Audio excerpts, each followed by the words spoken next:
Sige. Yan po yung ating title. Ang English kasi niyan. Okay. How Christian Freedom Works. Ginugil ko lang yan eh. Paano gumana o paano gumagana ang isang malayang Kristiyano. Yan. So, ibig sabihin, paano daw tayo namumuhay bilang isang malaya na Kristiyano. Sige, bago po tayo magpatuloy, tayo po tayo at bigay po tayo ng paggalang sa salita ng Diyos. Basahin po natin ang Galatians chapter 5. Tatlong verses lang po yan. Apat na verses. Galatians chapter 5, verse 13 to 16. Mga kapatid, tinawag kayo upang maging malaya. Ngunit huwag naman ninyong gamitin ang inyong kalayaan upang masunod ang hilig ng laman. Kung di maglingkod kayo sa isa't isa sa diwa ng pag-ibig. Sapagkat ang buong kautusan ay nauuwi sa isang pangungusap. Ibigin mo ang iyong kapwa gaya ng pag-ibig mo sa iyong sarili. Ngunit kung kayo ay nagkakagatan at nagsasakmalang parang mga hayop, mag-ingat kayo at baka tuluyan ninyong sirain ang isa't isa. Sinasabi ko sa inyo, mamuhay kayo ayon sa Espiritu at hindi ninyo pagbibigyan ang mga pagnanasa ng laman.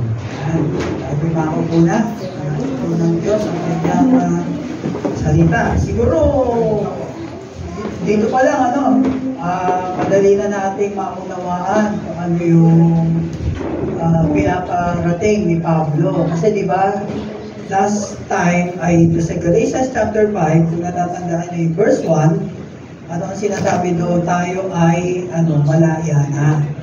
So ito pa rin yung continuation na sinasabi ni Pablo sa mga taga-Galatia at maging sa atin, sa panahon natin ngayon, na tayo ay malaya na. Malaya na tayo sa kautusan. Malaya na tayo sa kasalanan. Malaya na tayo doon sa mga dati nating nakaugalian na yung mga tradisyon, mga pinakalakihan natin. Sinasabi doon ay huwag na tayo bumalik doon sa mga nakagis na natin. At saka, di ba, yung nakaraan mga 2 linggo ay napag-aralan natin tungkol sa pinaliwanag ni Pablo dyan yung mga maging sa atin, warning.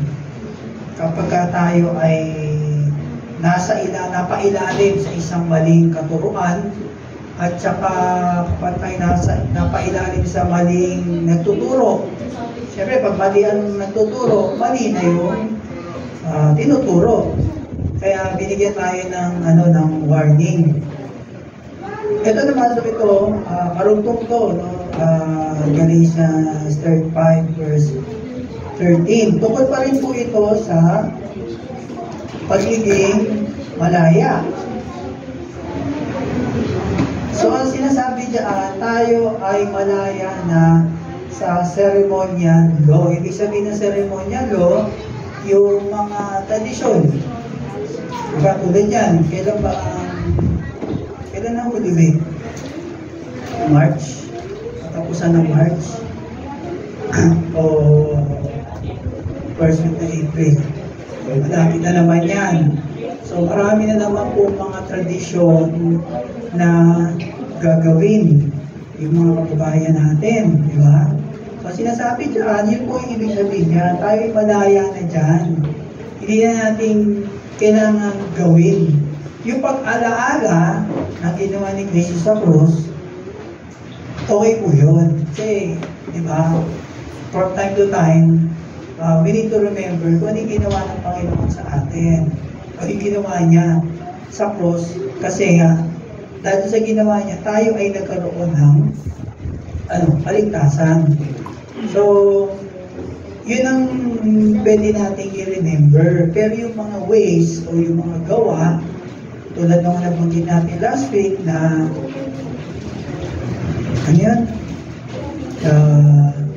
Mag-Biyernes Santo, hindi ka maliligo, hindi ka kakain ng karne, munggo lang, o kaya isda, Diba? Tapos, ano pa, yung mga nagpipinitensya, kung ano-ano. Yan yung sinasabi dyan, na malaya na tayo sa seremonyal. Mga seremonyas kasi yan eh. Pero ano sabi, tayo ay tinawag para, sundin yung moral law of God. I believe nabanggit ko na dati yan eh, sa mga pag-aaral natin, na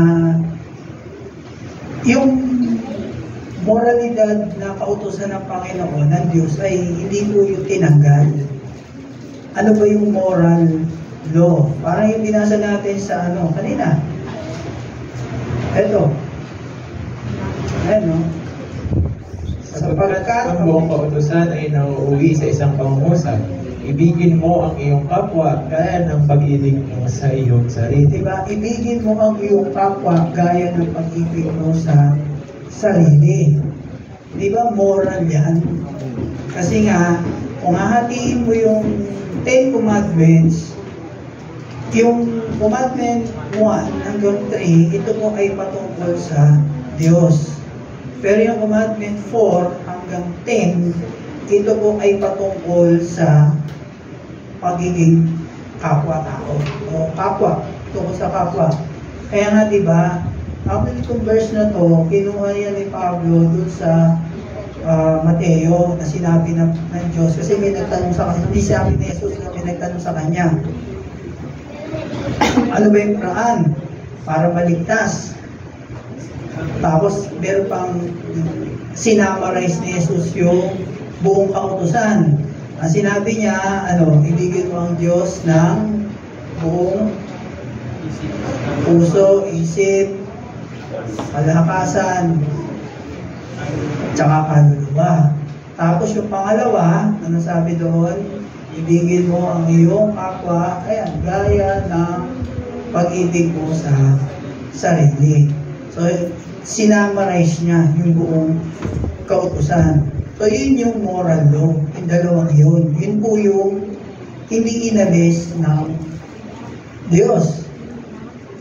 Kaya kapag ikaw ay tunay na Kristiyano, ang Diyos ay, mahal mo. Diba?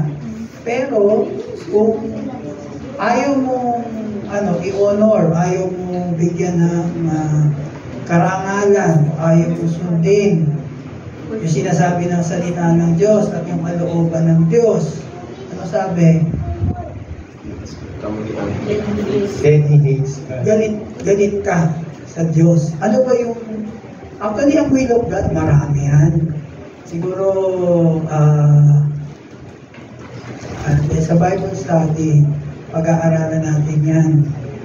Pero isang will ng Panginoon ay yung John chapter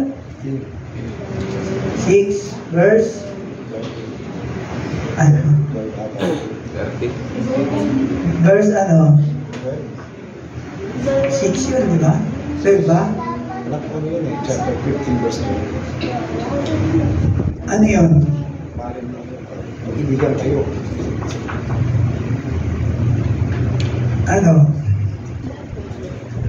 6 verse 40 yun. John chapter 6 verse 40. Ano yung kalooban ng Diyos? Sino man sa palataya sa anak. Yun. Sino man ang kalooban ng Diyos ay maniwala ka kay Kristo. Manampalataya ka. Isa po yun sa kalooban ng Diyos. At marami pang iba yan. Kasi, kapatid, tinsipin natin merong mga iba kasing mga tao, may iba nagtuturo, sinasabi nila na, mag-pray tayo, alamin natin ang kalooban ng Diyos. Alamin natin, ikaw mag-pray ka, kapatid, kasi kung anong trabaho ibibigay sa'yo, anong kurso, ang kailangan kunin, anong negosyo, ang kailangan mo i-put up, diba? Pag-pray ka sa Lord kung anong kalooban niya. Alam niyo mga kapatid, ito lang yan eh. Marami pong ipinakita na ang Diyos na kalooban niya sa Biblia. Hinahanap natin sa Diyos yung mga hindi pa niya binibigay o hindi pa niya pinapakita sa atin. Diba? kung yung mga kalooban ng Diyos na nakasulat na mismo sa Biblia, hindi mo magawa, hindi mo masunod, paano mo kung magagawa kung masusunod yung mga hindi pa pinapakita sa iyo ng Diyos? Kung yung mga nakikita mo nang nababasa mo, hindi mo magawa. Di ba? Make sense? Di ba? Kasi siyempre, una natin pag-aaralan, ano ba yung mga kalooban ng Diyos? Kaya, siguro, after dito, sa Bible study, actually sa Bible study natin, pag-aaralan yan. So, ayan, kapag ang tunay na Kristiyano, tunay na Kristiyano, ang Diyos ay iyong mahal. Pagka hindi, ayaw mo bigyan, ayaw mo sumunod sa salita niya, ayaw mo sumunod sa kalooban niya, ibig sabihin niyan, ikaw ay galit ka sa Diyos. So, yan kaya nasabi diyan, Hindi ka namin hinuhusgahan, tinatanggap ka namin bilang ikaw. Malaya kang maging kung sino man ang gusto mong maging.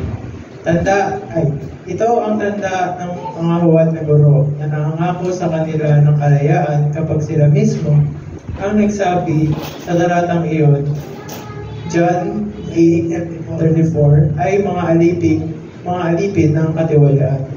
Ang ganitong uri ng katapalasan ngayon pa man ay napunta sa simbahan upang tanggapin ang mga makasalanan bilang sila at pagkatapos ay sabihin sa kanila na tinatanggap ka ng Diyos kung ano ka at maaari kang lumapit at ibigay sa iyo ni Jesus ang lahat ng gusto mo.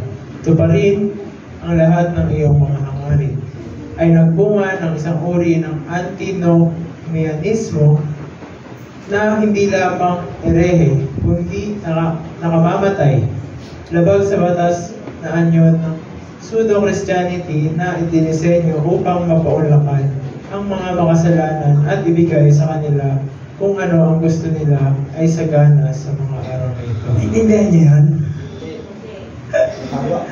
Hindi. Kasi, ang hirap kasi Tagalogin, kaya nilagay ko na lang sa Google Translate. Kaya nung binabasa ko, kahit ako hindi ko siya maintindihan. So, ibig sabihin niya, mga kapatid, kasi di ba, meron kasing mga simbahan na sinasabi na, tinatanggap ka namin. Parang dito sa church, no? Tinatanggap po natin yung mga rejects. Ano yung mga rejects? Yung mga galing na, yung mga umalis sa ibang church, yung mga didisiplina, tapos inalis, tinanggal mo iba na member, iba naman, may mga naging problem. Basta kung sino-sino. Pili bawat isa sa atin, iba-iba sitwasyon natin. Diba? Kumbaga, meron kasing mga simbahan na yan niya sinasabi. Tinatanggap ka namin dito bilang ikaw. Welcome mo rito sa church bilang ikaw. Kaya lang, hindi sinasabi doon na yung mga sa church kasi di ba sa Biblia sinasabi sa 2 Timothy 3:16 sabi doon salita ng Diyos ay kinasihan ng banal na espiritu. Ito ginagamit para saan? Pagtuturo, pagkukorek, pag-review, reproof at saka instruction. Minsan po yung apat na yun, hindi na po kompleto. Kaya minsan, kapag mayroong isang kapatid na tinanggap mo, tapos pero patuloy pa rin sa kasalanan yung ginagawa niya, hindi mo pinapansin, okay lang yan, kasi tinanggap ka naman namin. Meron kasi mga ganyan na mga simbahan, tinotolerate ang kasalanan. Diba? Sabi sa Mateo, diba, merong proseso kapag ang isang kapatid ay nakakagawa na o gusto mong i-correct, diba, yung church discipline. Meron po yan. So, meron mga ibang mga simbahan na hindi po yan na-apply. Kaya nangyayari, yung isang member o isang mate sa church, ay patuloy na gumagawa ng mali. Wala siyang conviction. So, nangyayari, nakikita ko lang dito sa church. Kasi, meron mga iba sinasabi diyan na tinanggap ka ng Diyos kung ano ka. Diba? Maaari ka lumapit sa Kanya at ibibigay sa iyo ni Jesus ang lahat ng gusto mo. Tuparin ang lahat ng iyong mga kahilingan o hangarin. Ang Diyos ko ay hindi po siya genie. Alam niyo yung genie? Alam niyo si Aladdin? Yan si Aladdin. Merong lampa. Diba? Ikis-kisin niya, lalabas yung genie.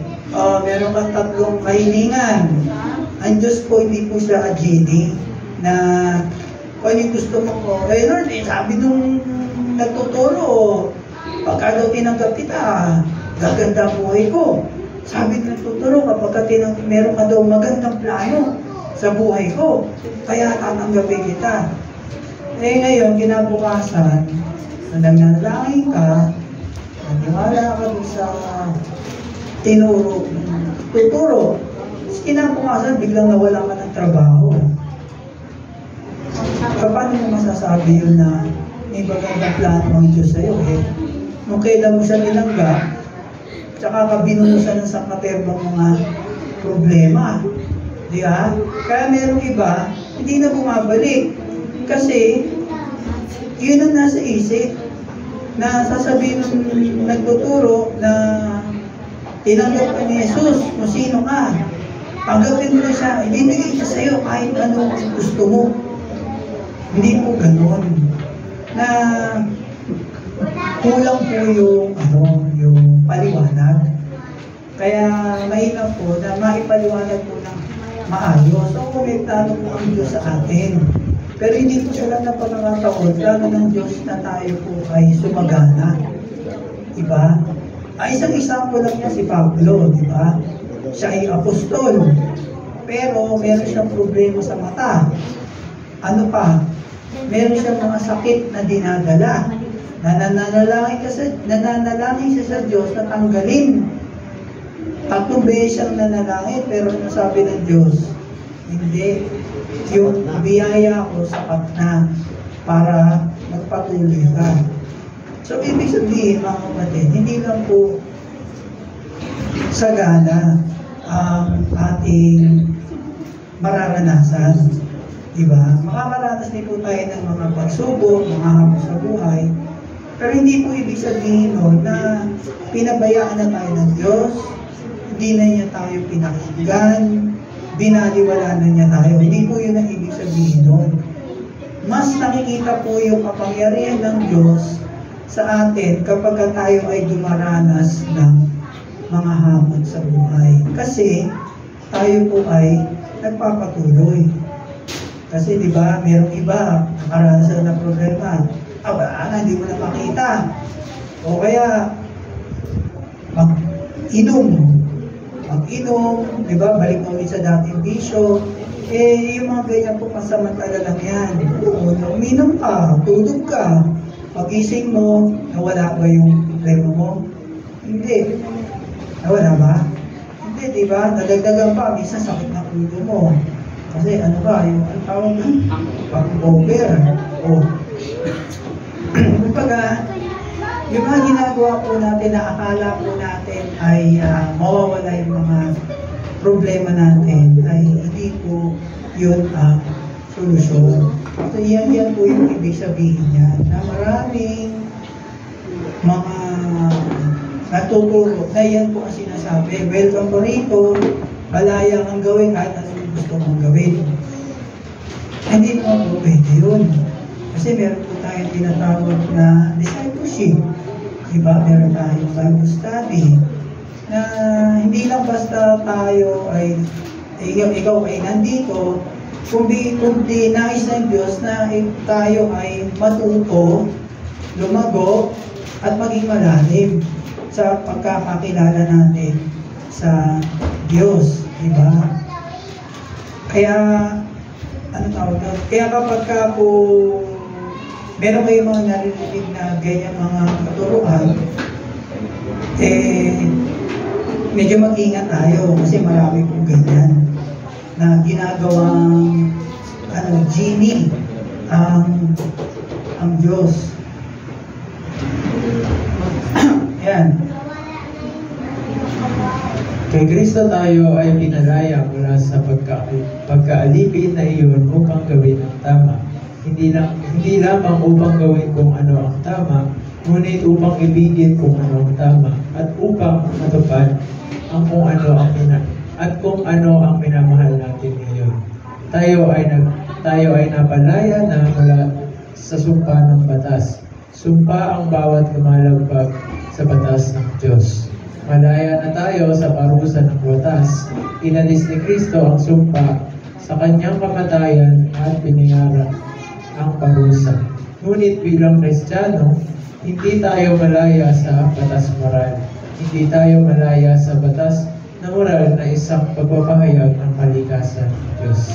So yan, nabanggit natin kanina na ang kailangan natin sundin ay yung mga moral law ng Diyos. Actually, dalawa nga lang yun, diba? Nabanggit na natin kanina na pinalaya na tayo ng Diyos mula sa sumpa ng kautusan. Kaya, sabi kasi sa sumpa ang bawat lumbabag sa batas ng Diyos. Ito yung batas, hindi yung batas ng kautusan, ha? Ito po yung yung sinasabi dyan na moral law. Kaya malaya na tayo sa kaparusahan ng batas, yun po yung kamatayan.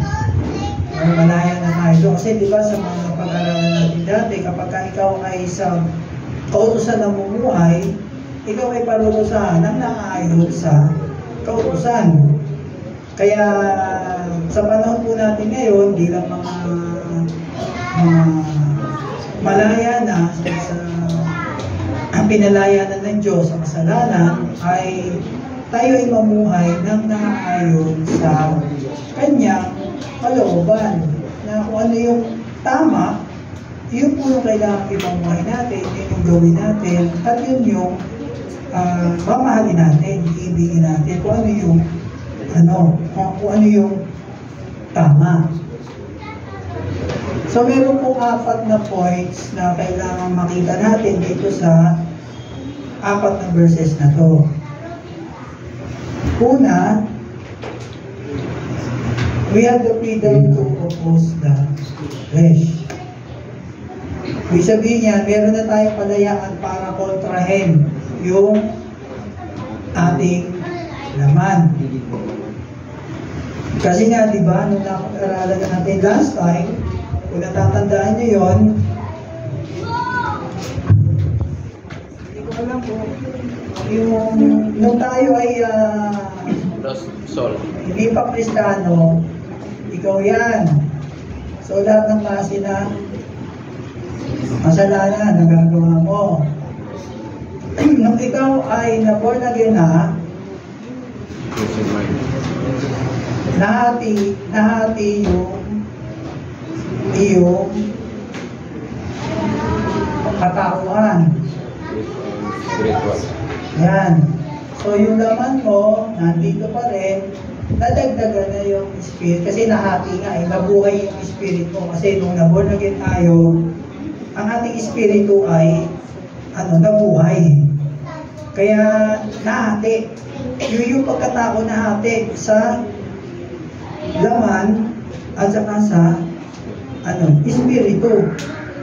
Kaya sabi dyan, meron na tayo na nahati yan, nagkaroon na tayo ng kalayaan na yung espiritu natin ay labanan yung ating laman.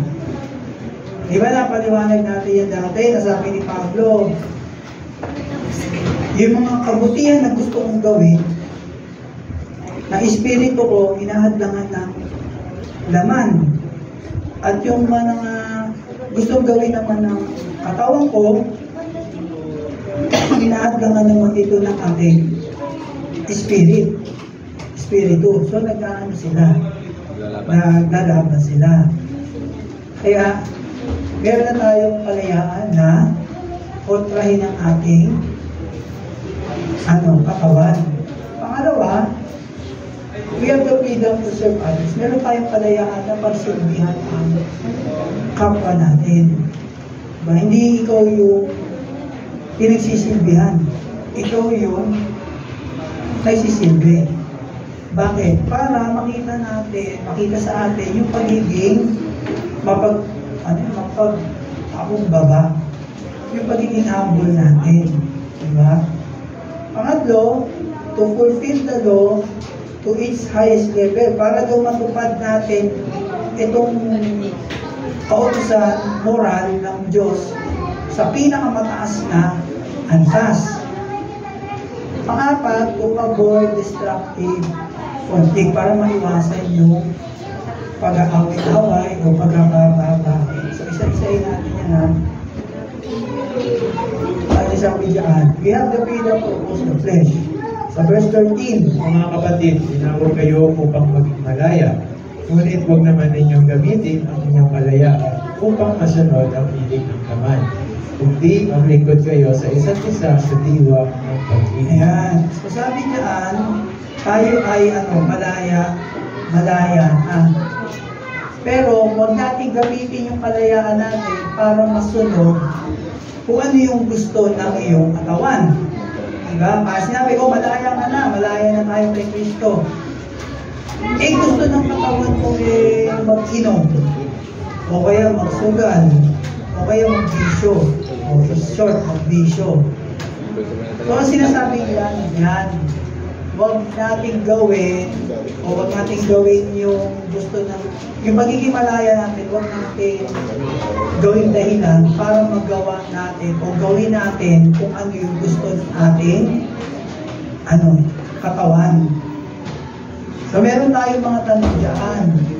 O, una, kapag may gagawin ka na hindi mo alam kung ito ay masama o hindi, unang tanong na gawin, sabihin sa sarili mo, ayan, will it be spiritually profitable?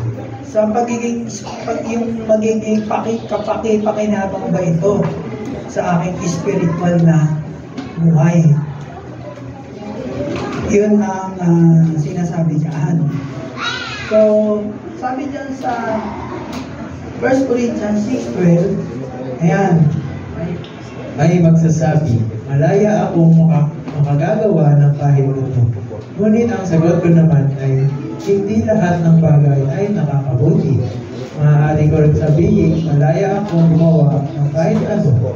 Ngunit hindi ako magpapaalipin sa anumang bagay. ayan, sinabi ni Pablo yan sa mga taga-Corinto. Kasi sinasabi rin niya yan turo na yan, na malaya na kayo, Ngayon, merong ibang mga nagsasabi kasi sa kanya ng mga taga-Corinto na, ayan malaya na akong makagagawa ng kahit ano.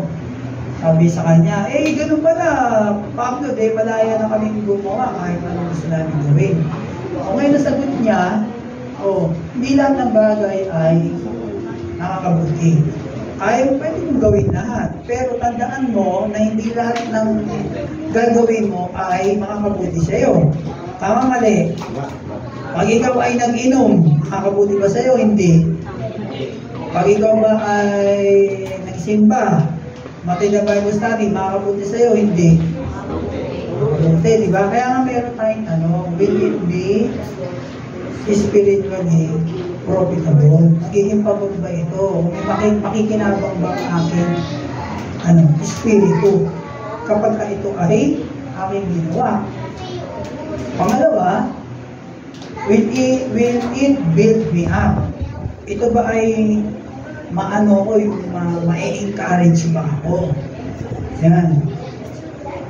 Sabi naman sa 1 Corinthians 10:23, Mayroon namang magsasabi, malaya akong gumawa ng anuman. Ngunit hindi lahat ng ito ay nakakabuti. Malaya akong gumawa ng anuman, ngunit hindi rin lahat ng ito ay nakakatulong. Sinabi kanina yun, no? Hindi lahat ng malaking gawin, pero hindi lahat ng bagay ay makakabuti. O dinagdagan pa ni Pablo, malaya akong gumawa ng anuman, ngunit hindi rin lahat ito ay makakatulong. O pwede makakasama sa iyo. Yung pagpupuyat, makakabuti ba sa iyo, makakasama? Diba? Yung pagkain ng sobra-sobra, makakabuti, makakasama. Makakasama. Tignan nyo to. Diba? Pagkain ko ng marami, napasama ako, nagkasakit ako. Diba? So yun yung sinasabi dyan, ako ba ay may karis ba ako dito? Eh, hindi nga ako, diba? Walang nangyari sa akin ito. Na-depress ako eh. Kasi nga, okay lang pa, nasa huli talaga ang pagsisisi. So yan, yung pangalawang tanong. Ayan If pa. I do this, will it hinder my running the race of faith? Kapag ba ito ay ginawa ko, mahahadlangan ba yung pagtakbo ng aking pananampalataya? Kapag ito ay, kapag may ginawa akong bagay, mahahadlangan ba ito yung aking, pananampalataya? Yan, sabi sa English 12, 1, 2. Kaya nga, dahil napapaligiran tayo ng napakaraming saksi, tanggalin natin ang anumang balakid at ang kasalanan na makapit sa atin. Buong tiyaga tayong tumakbo sa takbuhin na sa ating harapan. Ituon natin ang ating paningin kay Jesus. Sa Kanya nakasalalay ang ating pananampalataya mula simula hanggang katapusan. Dahil sa kagalaang naghihintay sa Kanya, hindi niya inalintana ang kahihiyan ng pagkamatay sa krus at siya ngayon nakaupo sa kanan ng trono ng Diyos. So ang sinasabi ni Pablo, hindi natin alam sino nagsulat ng Hebrews kung si Apollos o si Pablo. So sinasabi diyan na actually sa ito ay patungkol ito sa end times na to. Pero sabi nga natin sa Bible study natin, pwedeng double application ang ating pag-aaral ng Biblia o pagbabasa. So, pwedeng i-apply din natin ito sa ating sarili. Kaya sabi kasi dyan, marami daw mga saksi. Sino yung mga saksi? Yung mga anghel sa langit. Na sinasabi dyan, tanggalin natin ang anumang balakid at anumang kasalanan kumakapit sa atin. Diba? Yung laman kasi natin, diba sabi nga natin, pagdating sa espiritu natin, hindi na tayo kita humingi na tawad. Kasi pinatawad na tayo forever. Pero yung ating katawan, nakakagawa yan ng kasalanan araw-araw. Kaya we also need to ask forgiveness. Kasi nga, yung katawan natin, hindi malaya. Ito ay nakakulong sa kasalanan. Kasi nga, gawa ng ginawa ni Eva at Adan. Diba? Nung sila ay nagkasala, natin yun, namana natin. Kaya kapag ito ba'y ginawa ko, gumawa ko ng isang bagay, ay maapektuhan ba yung pananampalataya ko? Hindi. Yan po yan. If I do this, will it be likely to start a habit? Sinasabi dyan, kapag ginawa ko ang isang bagay na ito ba ay bandang muli, magiging, ano ba Tagalog ng habit? Magiging kaugalian ko na ba ito? O gagawin ko na ba ito madalas? Yan. Ayan ulit yun. Yung 1 Corinthians 6:12. May magsasabi, malaya akong makagagawa ng kahit ano. Ngunit ang sagot ko naman ay, hindi lahat ng bagay ay nakakabuti. Maaari ko rin sabihin, malaya akong gumawa ng kahit ano. Ngunit hindi ako magpapaalipin sa anumang bagay. Kunyari, sabi dyan, pag ginawa ko ba ito, ay magsisimula ba ito na magiging ugali mo ng gawin? Bawa, hindi ka naman Nagtatrabaho ka sa call center. Sa call center, mga kapatid, ang usual na ginagawa dyan, pampatanggal ng stress, ay, pag-iyosi, sigarilyo. Hindi ka marunong, hindi ka naman nagsisigarilyo. O di, meron kasi tinatawag sa mga call center. Kasi nung nagtatrabaho ko, meron kaming floor, kami sa 30th floor, tapos may mga ibang floor na call center. Naririnig ko, mga sinasabi, pagka nag-break kami, naririnig ko, may mga nakakasabay ako sa elevator. Ang tawag nila sa break na yan, Yossi break. Kasi imbis na mag-break sila ng coffee break, 15 minutes yun eh. Mag-iinom ng kape, mag-i-snack. Ang term nila, Yossi. Sa isang 15 minutos sila magsisigarilyo sa baba. Kaya pagka bumaba ka dun sa building, napakaraming, ubos sa sigarilyo. Tapos, ang usok-usok, kasi sigarilyo eh. Ngayon, kung ikaw, hindi ka nagsisigarilyo, yayayain ka. Kasi break, dapat sa sigarilyo eh. Ay, sandali na. Ngayon, hindi na po sa sigarilyo, bait na, di ba? Okay. Sige, try mo lang, baba kasama ka sa amin. Kasi may kakilala ko ganyan, hindi siya nagsisigarilyo. Ngayon, naging chain smoker na. Kasi natuto eh. Natuto na mag-sigarilyo. So, yan yung ibig sabihin niya. Kapag ang isang bagay na ginawa ko ay makakasama, ito ba ay magiging ko na? Yung gagawin ko na ba ito madalas? Magiging habit ko na. Same as late kapag nakabasa tayo ng Biblia. Diba? Parang, bigyan ko na example, para si Brother Reggie. Sabi ko sa kanya, Brother Reggie, basahin mo ito 1 John. Ay, maiksi lang naman yun. 1 John chapter 1, 2, 3, 4, 5. 5 chapters lang. Basahin ko yan na isang buwan. Isang buwan? Paulit-ulit. Paulit-ulit. Ngayon, ano daw pag paulit-ulit mo binabasa yun? Sasawa ka ba? Depende. Kasi, nung ginawa ko yan, pagdating nung ika 2 weeks, ika 15th day ko, pagtingin ko pa lang, ay, alam ko na to. Alam ko na kung ano yung nakasulat sa 1 John. Alam ko na kung ano nakasulat sa 2 John. Hanggang sa John chapter 1 John chapter 5, alam ko na. Kaya parang tatamarin ka ng basahin. So, yung katawan ko, ayaw na. Kasi ang nasa isip ng katawan ko, alam mo na yan.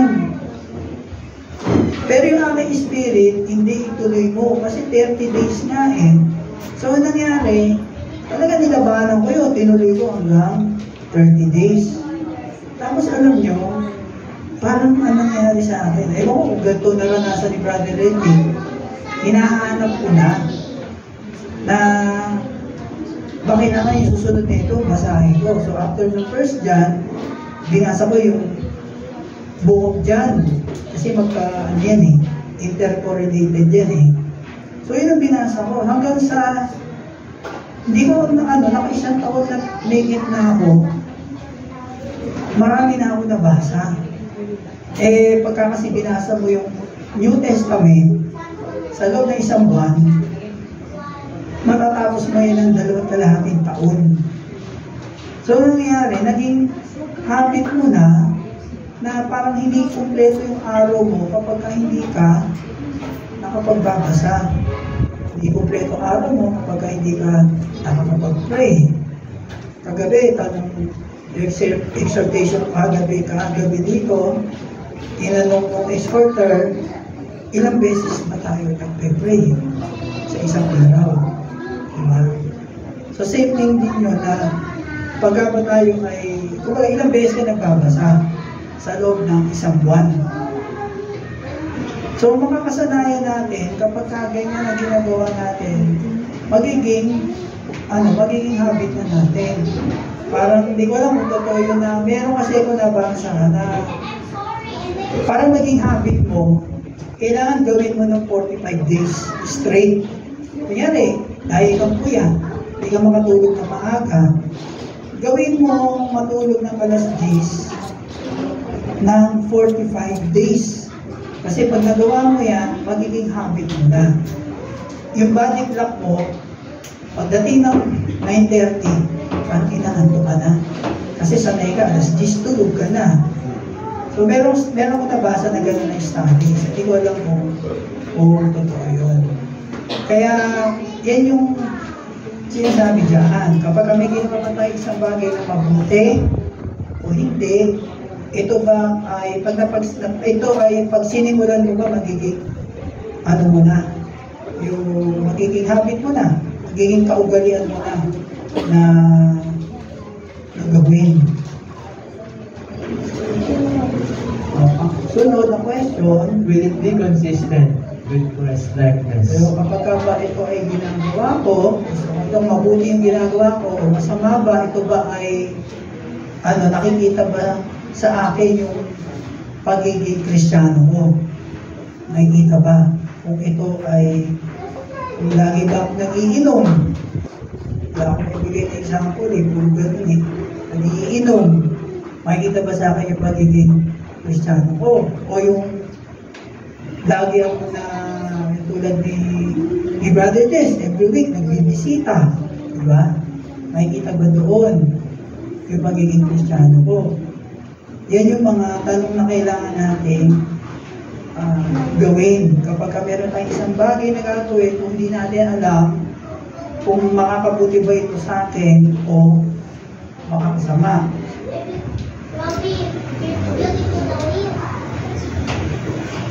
Mga anak ko, dahil sa inyo minsan pa akong nagdaranas ng hirap tulad ng babae na hanggang sa ganap na mabuhay si Kristo sa inyo.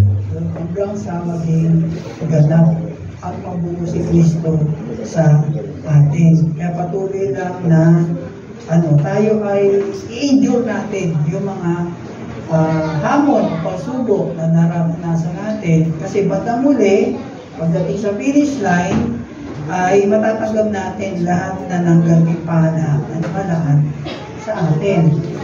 So, sunod na tanong, ito atay huli. Will it glorify God?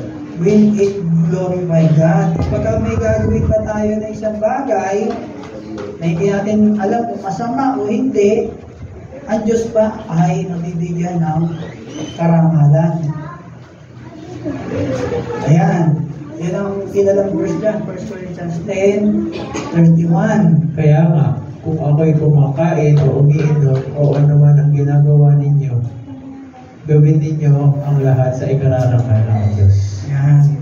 So kapag ba ako ay kumain ng marami, kahit busog na ako, kumakain pa rin ako, bibigyan ko ba ng karangalan ng Diyos? Ha? Hindi, di ba? Kapag ako ay bigyan example kasi yun yung common di ba? Kumain ng marami, magpuyat, magyosi, mag-inom, magsugal. Siguro naman wala naman dito babaero, no? O kaya lalakero. Wala naman. Ha? Sina? Nestor? Kasi isa hilig magturo, no? Hilig magturo. O pangalawa, We have the freedom to serve others. So, sa verse 13 pa rin. Gamitin nyo yung kalayaan upang masunod ang huwag nyo gawin. Huwag nyo gawin ang inyong kalayaan upang masunod ang hilig na naman, kundi lingkod kayo sa isa't isa sa diwa ng pag-ibig. yan, tayo ay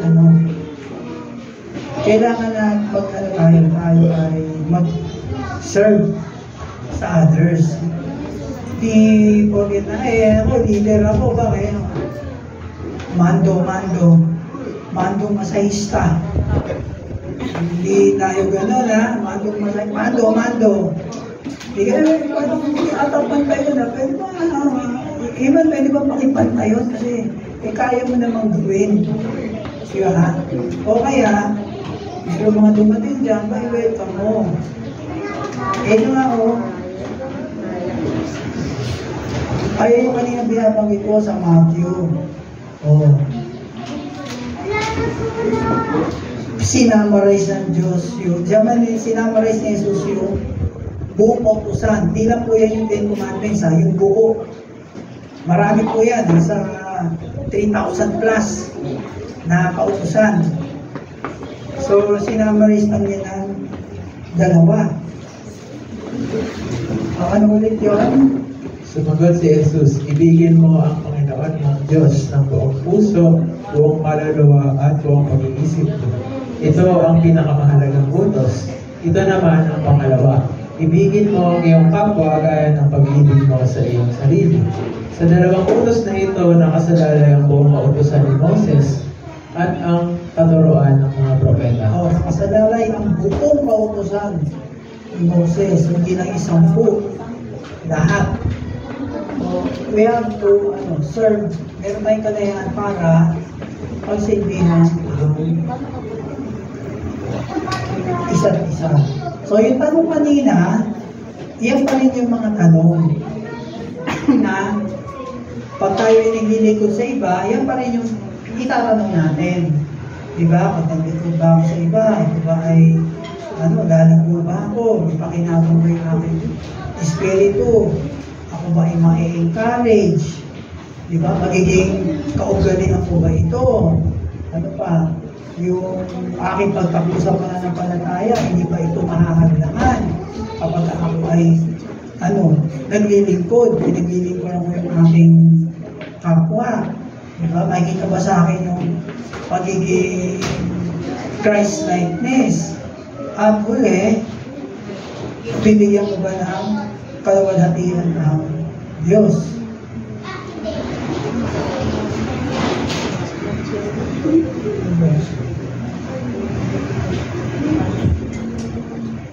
Ayan, ano yung sabi ni dyan?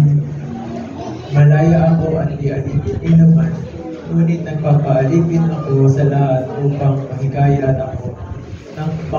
ako ng mas marami sa Panginoon.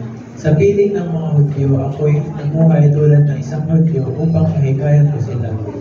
Kahit hindi ako saklaw ng kautusan, nagpailalim ako rito, alang-alang sa mga nasa ilalim ng kautusan, upang mailapit ko sila sa Diyos. Sa piling naman ng mga hintil, na hindi saklaw ng kautusan, ako'y naging parang hintil upang sila'y mahikayat ulit. Subalit hindi ito nangangahulugang hindi ko sinusunod ang mga utos ng Diyos, sapagkat ako'y nasa ilalim ng kautusan ni Kristo. Sa piling ng mahihina, ako'y naging parang mahina rin upang mahikayat ko sila. Ako'y nakibagay sa lahat ng tao upang sa lahat ng paraan ay makapagligtas ako kahit ng ilan man lang. Ginagawa ko ang lahat ng ito alang-alang sa magandang balita upang makabahagi ako sa mga pagpapala nito. So yun, sabi ni Pablo sa 22, ako'y nakibagay sa lahat ng tao upang sa lahat ng paraan ay makapagligtas ako ng kahit ilan man lamang. Ginagawa ko ang lahat ng ito alang-alang sa magandang balita upang makabahagi ako sa mga pagpapala nito. Ang dali intindihin, So sabi diyan, actually, pinaka-summary niyan? Na sinasabi ni Pablo diyan, pwede po tayo makipagkompromiso. Diba? As long as hindi po tayo, una, hindi natin malalabag yung sinasabi, yung mga turo ng Panginoon. Pangalawa, hindi po tayo nagkakasala. So, ibig sabihin niyan, halimbawa, iyaya ka ng mga opisina mo, bagong sahod, happy hour, o de, sumama ka. Pero, hindi mo gagawin kung ano ginagawa nila. Pwede sila, yung red horse ang iniinom, pero ikaw, nasty. No? Pero nandun ka. Ano? Pineapple juice. Pero nandun ka. Kasi ang sabi dyan, ang mahalaga ganyan, ano, para makapagbahagi ka na salita ng Diyos kahit ilan man sa kanila. Hindi kailangan lahat yan, sharean mo. Kailangan niya tumanggap lahat. Hindi yun. Kahit konti, meron kang masharean. Kaya, makibagay tayo sa mga ganyan. Pero siyempre, alam ka na pag sinabi, Brother Roger, meron kami pot session, gusto mo sumama? Pot session. Alam mo yung pot session? Ha? Magsimot ng pulburon. Yun ba, pulburon? Alam mo yun? Alam mo yun? Chongke. Alam mo chongke? Hindi mo alam chongke? Ano ba? Mary Jane. Oh, Mary Jane. Mary Jane tayo. Alam mo yun?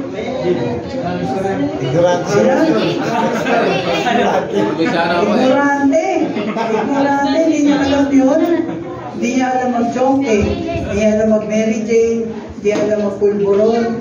Hindi niya, sabi ko kanina, pot session. Dami din Rugby lang. James, hindi ka, sama ka sa amin, magdadrugs kami. Anak. Pag yung paalam yan. Ito siguro tatlong to, pag niyaya to, oo ito. Ha? Wala na? Wait na kayo. So dati hindi. So yun yung ibig sabihin niya na pwede mo tayong makipagkompromiso as long as hindi natin, alam natin mga teaching, hindi tayo lumiliko doon at hindi tayo nagkakasala.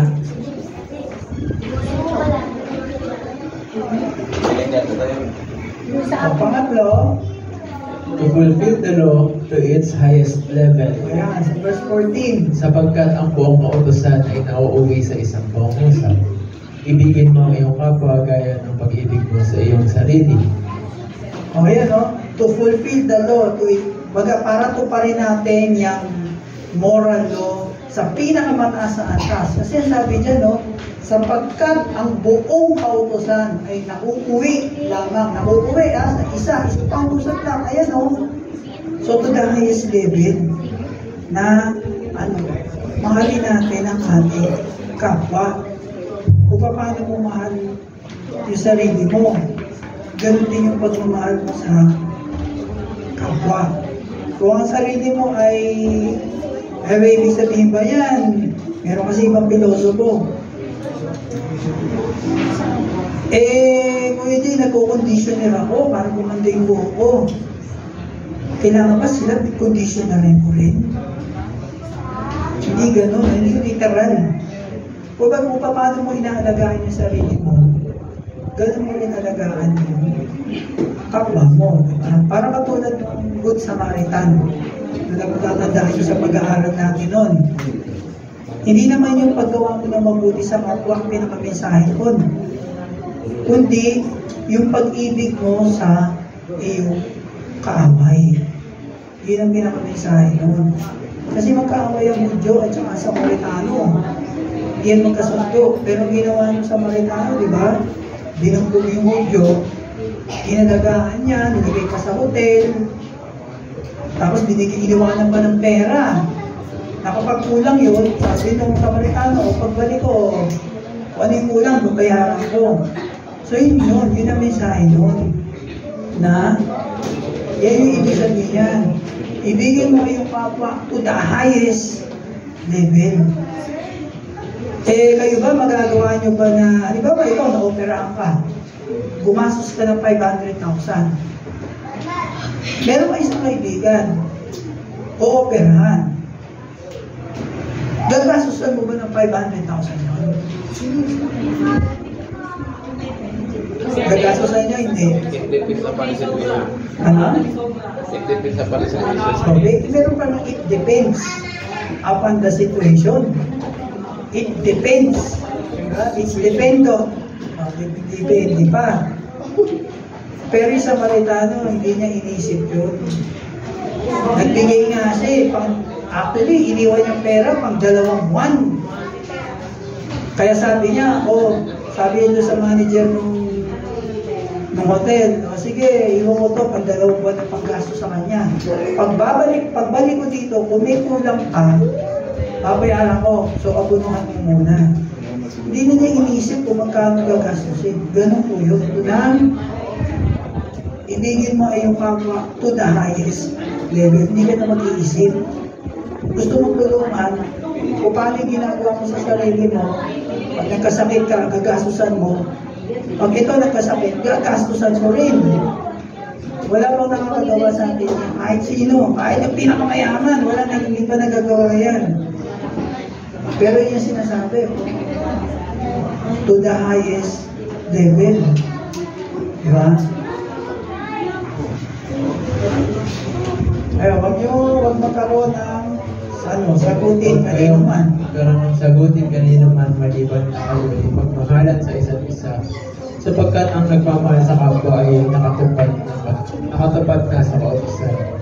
Ang umiibig ay hindi gumagawa ng masama kanino man, kaya ang pag-ibig ang katuparan ng kautusan. Anong kautusan to? Ito yung sinasabi na kautusan. Hindi po yan yung kautusan ni Moises, ito lang. Yung kautusan na ibigin mo yung kapwa gaya ng pag-ibig mo sa iyong sarili. Ayan. Pang-apat, To avoid destructive conflict. sa verse 15, Ngunit kayo ay nagkakagatan at nagsasakmalang para mga hayop. Mag-ingat kayo at baka tuluyan ninyong sirain ang isa't isa. ngunit kung kayo nagkakagatan, to avoid, para daw maiwasan yung mga kaway-away, division, yung sinasabi. Malaya na tayo na sa mga ganyang klase ng mga gawain. Mag-away-away kayo. Ito, kung kayo nagkakagatan ba kayo? Pag nag-aaway kayo? Ano? Si Sister Malu at si Brother Roger, nagkakagatan kayo? Nag-aaway kayo? Ha? Ano ba dito? Nagsasakmalan. Para may mga pusa. Aso at pusa, kagat, tsaka sakmal. Nakagiwa aso ang kagat. Yung pusa, nangangalmot, sasakmal. Para daw mga hayop. Ingat kayo at baka tuluyan nyo. Mag-ingat kayo, baka baka daw tuluyan kayo magkasiraan. So, hindi lang po ito sa mag-asawa, pati sa mga magkakaibigan, magkakapatid, magjojowa, magkapamilya, magkamag-anak. Hindi lang po yan sa mag-asawa. So, ayun po yun.